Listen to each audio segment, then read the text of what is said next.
Hello guys, आज के इस वीडियो में हम देखेंगे एरे को। तो एरे हमारे पास क्या है? एरे हमारे पास है एक ऑब्जेक्ट डेटा टाइप है जो कि यूज होता है मल्टीपल वैल्यूज को एक ही सिंगल वेरिएबल में स्टोर करने के लिए। अगर आपके पास एक से ज्यादा वैल्यू है और आप चाहते हैं कि हम इसे एक ही वेरिएबल में स्टोर करवाएं, तो आपको क्या यूज करना है? एरे यूज करना है। आपने देखा होगा कि आज से पहले हम जितने भी वेरिएबल बनाए, हम उसमें एक ही वैल्यू स्टोर कर पाते थे। एक से ज्यादा वैल्यू उसमें स्टोर नहीं कर पाते थे। तो एक से ज़्यादा वैल्यू स्टोर करने के लिए हमारे पास क्या होता है? एरे होता है। तो आज की वीडियो में हमारे पास ये कुछ इंपॉर्टेंट पॉइंट्स रहने वाले हैं, तो हम इन सबको बारी बारी देखते हैं। तो सबसे पहले तो देखते हैं कि हम एरे को डिफाइन कैसे करेंगे। तो एरे को डिफाइन करने के दो तरीके होते हैं। एक होता है उसका लिटरल सिंटैक्स और एक होता है कंस्ट्रक्टर की हेल्प से। तो आपको जो यूज़ करना है वो यूज़ करना है लिटरल सिंटैक्स। तो सबसे पहले मैं आपको बताता हूँ कि लिटरल सिंटैक्स क्या है। आप बनाइए एक वेरिएबल, आप इसको कॉस्ट से बना सकते हैं एक, या लेट से भी बना सकते हैं। तो आप इसको कोई भी नाम दे, मैं इसको नाम देता हूँ एनिमल्स। मैं इसमें कुछ एनिमल्स के नाम स्टोर करूँगा। अब एरे को बनाने के लिए आपने क्या करना है? आप लगानी है स्क्वायर ब्रैकेट्स, और स्क्वायर ब्रैकेट्स के अंदर आप अपने एनिमल्स के नाम लिखें। मैं एक एनिमल इसमें स्टोर करना चाहता हूँ, कैट। अब मैं इसमें एक और एनिमल स्टोर करना चाहता हूँ, क्या करता हूँ? डॉग। आपने जो दो एलिमेंट्स होंगे एरे में, जैसे कि एक एलिमेंट हमारे पास है कैट और एक एलिमेंट है मेरे पास क्या है? डॉग। तो उन दोनों एलिमेंट्स के दरमियान में आपने क्या डालना है? कॉमा डालना है। और उसके बाद आप, मैं एक तीसरा भी स्टोर करवा लेता हूँ और करवा लेता हूँ कॉ। आखिरी के बाद जो आखिरी एलिमेंट होगा आपका एरे का, उसके बाद आपको कॉमा डालने की जरूरत नहीं है। तो ये हमारे पास क्या बन गया? एक एरे बन गया। अब हमने इसमें तीन वैल्यू स्टोर करवाई। अब यहाँ पर एक वैल्यू कैट है, एक डॉग है और एक काऊ है। अगर यही हमें नॉर्मल वेरिएबल वेरिएबल से करना पड़ता तो हमें तीन वेरिएबल बनाने पड़ते। एक कैट के लिए अलहदा, डॉग के लिए अलहदा और काऊ के लिए अलहदा, जो कि इस केस में हमें यहाँ पे ज़रूरत नहीं है। आपके पास वो केसेस भी आएंगे जब हमें हर वैल्यू के लिए एक अलहदा वेरिएबल बनाना पड़ता है। लेकिन बहुत सारे केसेस ऐसे भी होते हैं कि जहाँ पर हर वैल्यूज़ के लिए एक से ज़्यादा वेरिएबल बनाने की कोई सेंस नहीं बन रही होती, जैसा कि हमारे पास इस केस में था। यहाँ पर अगर मैं एक से ज़्यादा वेरिएबल बनाता तो उस बात की कोई सेंस नहीं बनती थी, क्योंकि ये सारे क्या है? एनिमल्स के ही नाम है। ठीक है। इसी तरह अगर आपके पास कोई स्टूडेंट्स की लिस्ट है, अगर आपके पास एक क्लास है और उसमें स्टूडेंट्स हैं, जैसे 40 स्टूडेंट्स हैं, तो आप हर स्टूडेंट के लिए अलहदा से वेरिएबल नहीं डिक्लेयर करना चाहेंगे, बल्कि सारे स्टूडेंट्स को एक ही वेरिएबल में बंद करना चाहेंगे। इसी तरह अगर आपके पास कोई बुक्स की लिस्ट है, आप चाहते हैं कि हमारे पास कुछ 2000 बुक किताबें हैं, हमने उसकी लिस्ट बनाई है, तो उसके लिए भी आप क्या करेंगे? आप एक एरे का यूज़ कर सकते हैं। तो इस तरह हमारे पास बहुत सारे यूज़ केसेस होते हैं जहाँ पे हमें एक से ज़्यादा वेरिएबल की ज़रूरत नहीं होती।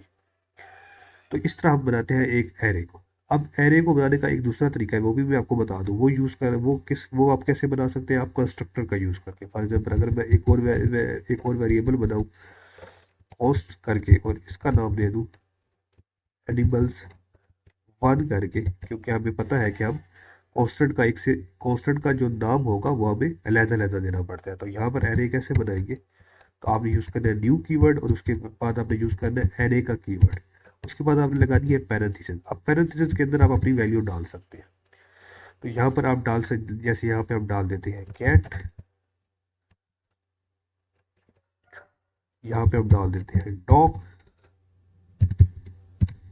ठीक है।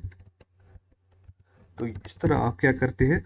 आप इस तरह यहाँ पर इस तरीके से भी एरे बना सकते हैं। या आप कैसे आपने एरे बनाए? या आपने कंस्ट्रक्टर की हेल्प से एरे बनाए। लेकिन आपने किस तरह एरे को डिफाइन करना है? इसी तरह डिफाइन करना है जैसे हमने लाइन नंबर 12 में किया है ना, लिटरल सिंटेक्स की हेल्प से आपने एरे को इसी तरह ही डिफाइन करना है। इस यूज केस की भी आपको कहीं ना कहीं जरूरत पड़ेगी, लेकिन ये बहुत कम यूज होगा। लेकिन कहीं ना कहीं ऐसा होगा कि आपको इसको भी यूज करना पड़ेगा, इसलिए आपको ये पता होना जरूरी है। उसके बाद हम इन दोनों को कंसोल लॉग करवा के देखते हैं कि हमारे पास क्या है। तो सबसे पहले मैं एनिमल्स का जो हमारे पास है इसको करवा लेता हूँ। उसके बाद ये एनिमल वन वाला जो हमारे पास एरे है, इसको भी करवा लेता हूँ। कंसोल डॉट लॉग जैसे मैं इसे सेव करूँगा, अब देखते हैं कि हमारे पास क्या आया। कंसोल में हमारे पास आएगा, ये हमारे पास एक एरे आया जो कि लाइन नंबर 14 पे है। इसमें क्या हुआ? इसमें हमें तीन एलिमेंट्स मिले। कैट, कैट के लिए उसने हमें एक जीरो नंबर साथ दिया। अब ये जीरो नंबर क्या है? उसके बाद हमने डॉग के लिए उसने हमें एक वन नंबर दिया और कॉ के लिए टू दिया। लेंथ उसने हमें क्या बताई है? थ्री बताई है। उसके बाद ये हमारे पास दूसरा एरे है, ये भी आप बिल्कुल सेम उसी तरह है। यहाँ पे कैट के लिए उसने हमें जीरो नंबर दिया, डॉग के लिए वन दिया। तो ये 0 और 1 क्या है, यही हमारा अगला पॉइंट रहने वाला है इस वीडियो का, कि ये हमारे पास इंडेक्सिंग है। एक्चुअली में वो क्या करता है कि जब भी हम एक एरे बनाते हैं तो एरे के हर एलिमेंट को एक यूनिक नंबर अलॉट होता है, और वो नंबर कहाँ से शुरू होते हैं, वो नंबर शुरू होते हैं 0 से शुरू होते हैं और आगे बढ़ते जाते हैं। जैसे यहाँ पे पहला नंबर जो होगा वो क्या होगा, यहाँ पे जो पहला जो एलिमेंट होगा उसको क्या नंबर अलॉट होगा, 0, फिर दूसरे वाले को 1, फिर तीसरे वाले को 2, और इसी तरह आगे चलता जाएगा। तो ये हमारे पास होता है इंडेक्सिंग। अब इंडेक्सिंग यूज क्यों होती है, हम क्यों हर एलिमेंट को एक अलग नंबर दे रहे हैं। इंडेक्सिंग इसलिए यूज होती है कि हम क्या कर सके, अपने जो एलिमेंट्स है उनको क्या कर सके, एरेज में से एक्सेस कर सके। ठीक है, अगर मेरे को यहाँ पर ये डॉग एलिमेंट चाहिए, ये जो डॉग वाला है, ये जो सेकंड एलिमेंट है, ये मुझे चाहिए। अगर मैं ये एरे से निकालना चाहूँगा तो ये मैं एरे से कैसे निकालूंगा, ये मैं एरे से इंडेक्स की मदद से निकालूंगा। तो हम कैसे निकालेंगे, हम करेंगे कंसोल डॉट लॉग, अगर मेरे को एनिमल्स में से ये डॉग निकालना है तो कैसे निकालेंगे, तो हम यूज करेंगे यहाँ पे ये जो मैंने लाइन नंबर 9 में लिखा है स्क्वायर ब्रैकेट्स। तो यहाँ पर स्क्वायर ब्रैकेट्स इसीलिए यूज होती है, किस लिए यूज होती है कि हम ये जो एलिमेंट्स है एरियाज के अंदर उनको एक्सेस कर सके। तो आप स्क्वायर ब्रैकेट्स लगाएंगे और स्क्वायर ब्रैकेट्स लगाने के बाद आप इसका इंडेक्स डालेंगे। जैसे कि हमारे पास इस डॉग का इंडेक्स है, क्या इंडेक्स है, इसका इंडेक्स है 1। आप यहाँ से भी देख सकते हैं इसका क्या इंडेक्स है, यहाँ पर इसका इंडेक्स है 1। तो जैसे ही मैं इसे सेव करूंगा तो लाइन नंबर 16 में हमारे पास क्या आएगा, हमारे पास आ जाएगा डॉग। तो यहाँ पर हमारे पास क्या आ गया, डॉग। अब इस डॉग को आप नए वेरिएबल में भी स्टोर करवा सकते हैं। उसके बाद हमारे पास क्या रहेगी, लेंथ प्रॉपर्टी। अब लेंथ प्रॉपर्टी क्या करेगी, लेंथ प्रॉपर्टी हमें देगी एरे का लेंथ। जैसे कि, और एरे का लेंथ क्या होगा, एरे का लेंथ होगा उसके एलिमेंट्स के बराबर, मतलब जितने एलिमेंट है किसी एरे में उतना ही उसका लेंथ होगा। फॉर एग्जांपल इस ये जो पहला एनिमल्स वाला एरे है इसमें हमारे पास कितनी कितने एलिमेंट्स है, इसमें हमारे पास एलिमेंट्स है एक, ये दूसरा, और ये कॉ वाला तीसरा। तो इसका जो लेंथ रहेगा वो रहेगा 3। और ये जो एनिमल 1 वाला एरे है इसका जो हमारे पास लेंथ रहेगा वो क्या रहेगा, 2, क्योंकि इसमें हमारे पास सिर्फ 2 ही एलिमेंट है। तो मैं अब आपको इन दोनों की लेंथ चेक करवाता हूँ। तो हमारे पास इन दोनों की लेंथ क्या है, एनिमल्स डॉट लेंथ है, एनिमल्स डॉट लेंथ की चेक करवाता हूँ। उसके बाद एनिमल्स 1 की भी लेंथ चेक करवाता हूँ, 1 डॉट लेंथ। जैसे ही मैं इसे सेव करूंगा तो आप देखेंगे इसकी लेंथ हमारे पास क्या आने वाली है, 3, और इसकी लेंथ हमारे पास क्या आएगी, 2।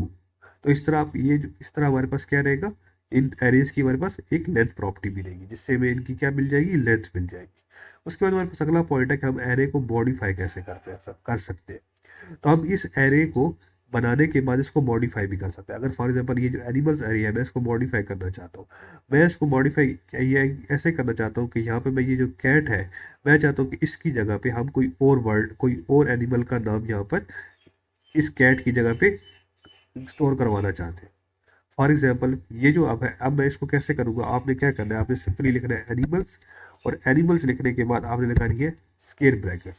स्क्वायर ब्रैकेट्स लगाने के बाद आपने ये जो इसका इंडेक्स होगा, जैसे कि हमारे पास इस कैट का इंडेक्स क्या है, 0, तो हम इसको यहाँ पे इसका इंडेक्स डाल देंगे। उसके बाद आपने क्या यूज़ करना है, इक्वल कीवर्ड। इक्वल कीवर्ड के बाद आपने वो वाला एलिमेंट इसमें लिखना है जो कि आप मॉडिफाई करना चाहते हैं। जैसे कि मैं इस कैट की जगह पे कोई और एलिमेंट यहाँ पे डालना चाहता हूँ। फॉर एग्जाम्पल अब यहाँ अब की बार में मैं इसमें एक स्टोर कर लेता हूँ एनिमल का नाम, जैसे कि हॉर्स। तो जैसे ही मैं इसे सेव करूंगा तो आप देखिएगा कि हमारे पास ये जो एनिमल्स वाला जो एरे है वो क्या हो जाएगा, वो अपडेट हो जाएगा।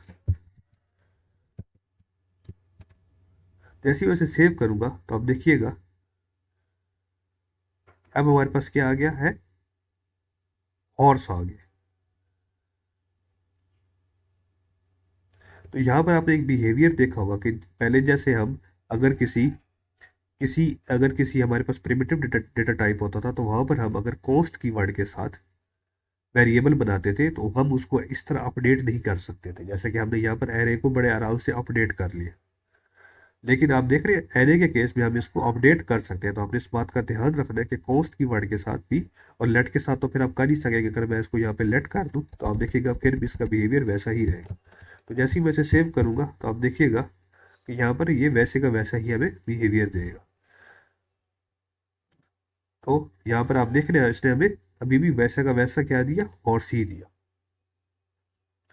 तो आप इसको इस तरह लेट कीवर्ड के साथ भी कर सकते हैं। और कॉस्ट कीवर्ड के साथ भी आप इसे क्या कर सकते हैं, अपडेट कर सकते हैं। उसके बाद मैं आपको एक बात और बताना चाहता हूँ कि आप ये जो एरे है वो किसी भी, आप एरे के अंदर किसी भी डेटा टाइप का कोई भी डेटा टाइप स्टोर कर सकते हैं। जैसा कि अभी तक हमने जो एरे बनाया वो क्या बनाया, सिर्फ स्ट्रिंग के साथ। जैसा कि इस ये जो वाला एरे था, ये मेरा पहला एरे था एनिमल्स वाला, इसमें मैंने स्ट्रिंग वैल्यू स्टोर की। उसके बाद ये एनिमल्स वन वाला एरे था, उसमें भी मैंने क्या की, स्ट्रिंग वैल्यू स्टोर की। अगर मैं आप एक मिक्स्ड एरे बनाऊं, जैसे कि मैं इसको नाम भी दे देता हूं, क्या दे देता हूं, मिक्स्ड एरे। और मिक्स्ड एरे कैसे बनाऊंगा, आपने लगाना है, क्या लगाने हैं, स्क्वायर ब्रैकेट्स। और स्क्वायर ब्रैकेट्स में मैं सबसे पहले एक स्ट्रिंग लिख देता हूँ, ठीक है।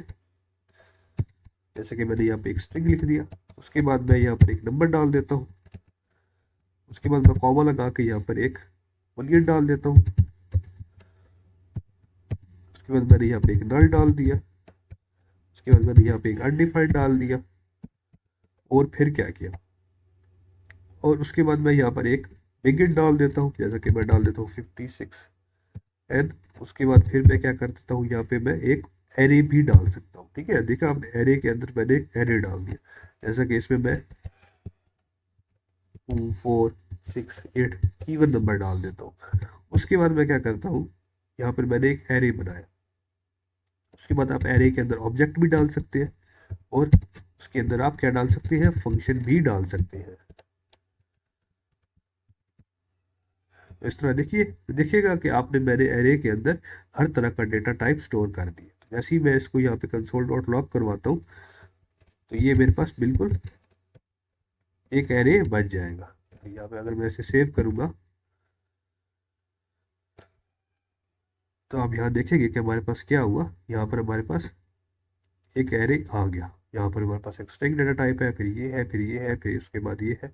और हमारे पास इस तरह क्या, कि अब एरे के अंदर हमारे पास क्या है, एक एरे भी है। तो आप देख रहे हैं यहाँ पर हमारे पास एक और एरे आ रहा है।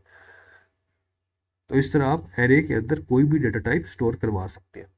उसके बाद मैं आपको एक ये बात बताता हूँ कि ये जो डेटा टाइप्स है, अगर आप जैसे आप इनको निकालेंगे यहाँ से, जैसे कि हमने पहले भी निकाल के देखा, जैसे कि हमने यहाँ पर ये जो एनिमल वन वाला था, यहाँ से हमने ये कैट को निकाल के देखा। अब यहाँ से मैं एक और डेटा टाइप निकाल देता हूँ। यहाँ पे पहले मैं एक वेरिएबल बनाता हूँ।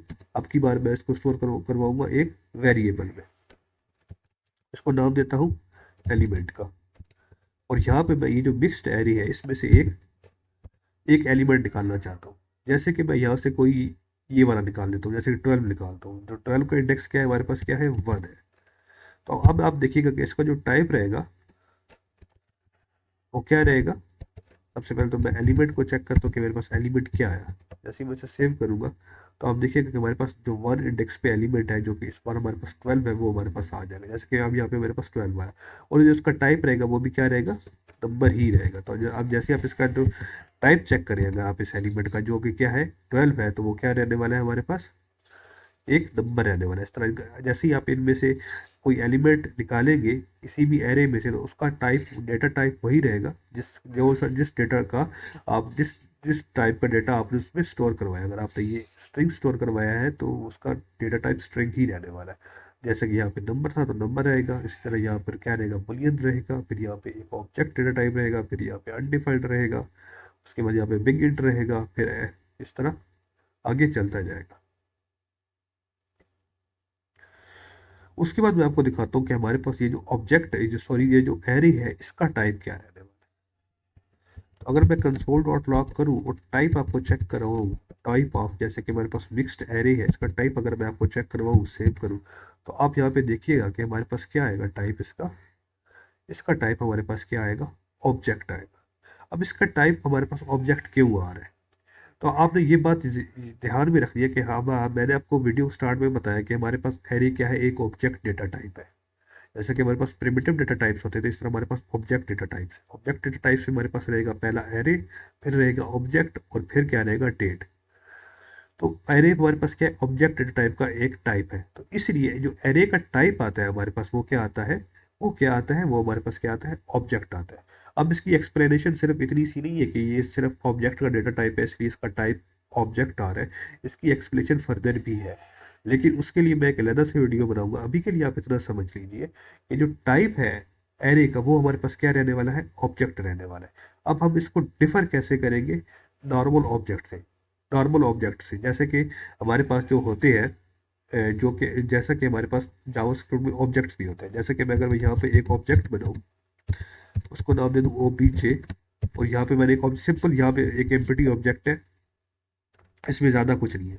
अगर आप ऑब्जेक्ट के बारे में नहीं जानते तो उसके बारे में परेशान होने की जरूरत नहीं है। अभी के लिए आप सिर्फ इतना देखिए कि ऐसे एक ऑब्जेक्ट बनता है। ऑब्जेक्ट किससे बनेगा, एक, मैंने क्या लगाई, दो करली ब्रैकेट्स लगा दी, तो ये हमारे पास एक ऑब्जेक्ट बनेगा।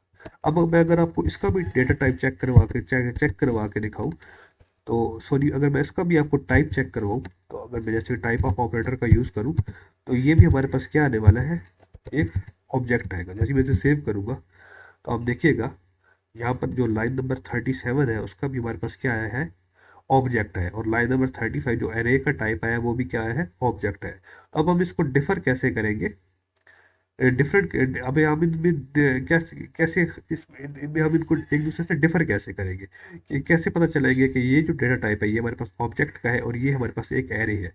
तो इसके लिए हमारे पास एक फंक्शन आता है, एक बिल्ट इन फंक्शन आता है, वो होता है एरे डॉट इज एरे। तो अगर मैं यहाँ पे करूँ,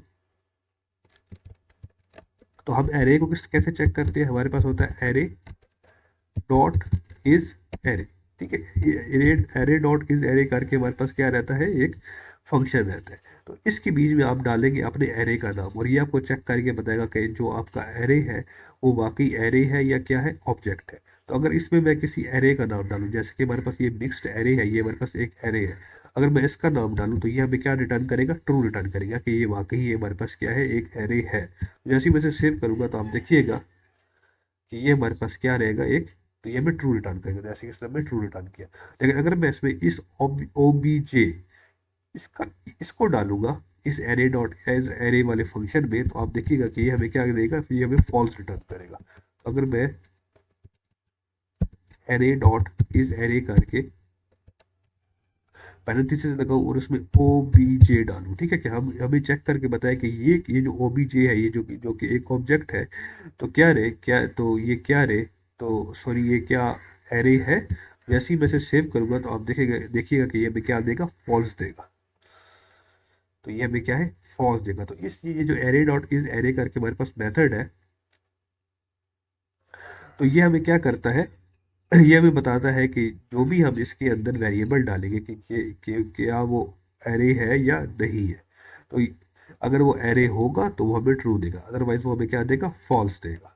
तो इस तरह आप इस मेथड का यूज़ करके इस एरे वाले का आप क्या पता चला सकते हैं कि क्या ये एरे है कि नहीं है। तो आज के वीडियो में इतना ही, मिलते हैं नेक्स्ट वीडियो में, तब तक के लिए अल्लाह हाफिज़।